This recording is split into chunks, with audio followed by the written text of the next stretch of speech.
అంటే మా సార్కి మీరు ముందే తెలుసు అన్నమాట. అవును రాథోడ్, ఆ అమరిచ్చిన ఇన్స్పిరేషన్ వల్లే నేను ఐపీఎస్ అయ్యాను.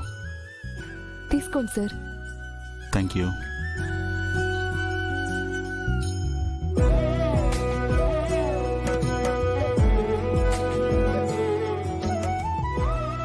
మీ గురించి కొడైకెనాల్ ఎస్ఐ గారు చాలా బాగా చెప్పారు సార్.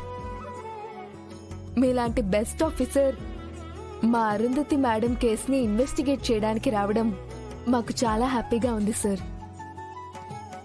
అవును పార్థు, నా కేసు గురించి నీకెలా తెలిసింది? నేను ఢిల్లీలో ఉన్నప్పుడు కొడైకెనాల్లో మీకు జరిగిన యాక్సిడెంట్ గురించి తెలిసింది. అరుంధతి గారి మర్డర్ కేసు గురించి విచారిస్తున్నప్పుడే మీకు అలా జరిగిందని కూడా తెలిసింది. కేసు మీది, ప్రాబ్లం మీది అని తెలిసాక నేను ఆగలేకపోయాను. డీజీపీని రిక్వెస్ట్ చేసి మరీ ఈ కేసు టేకప్ చేసుకున్నాను.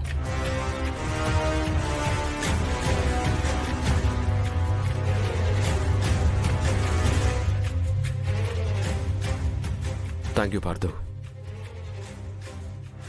ఆరు చనిపోయి 7 years అవుతుంది. ఇప్పటి వరకు ఆ హంతకులెవరో తెలుసుకోలేకపోయాను.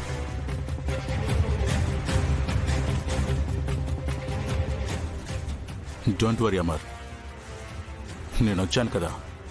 7 సంవత్సరాలుగా సాల్వ్ కాని కేసు 7 రోజుల్లో పరిష్కరిస్తాను.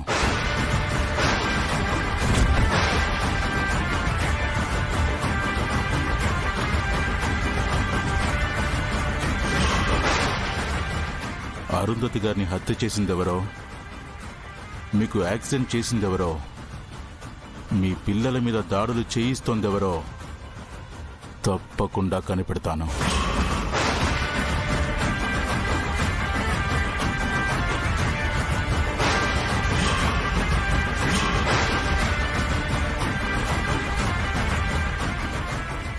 సో అమర్, నేను వచ్చాను కాబట్టి అంతా సవ్యంగానే జరుగుతుంది. You don't worry. It's okay Partha.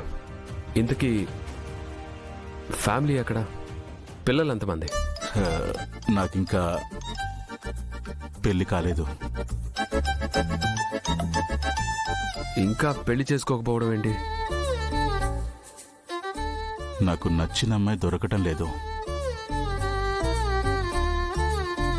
కానీ హైదరాబాద్లో దిగ్గానే ఇక్కడ నా కోసం ఒక అమ్మాయి ఉంది అనిపించింది.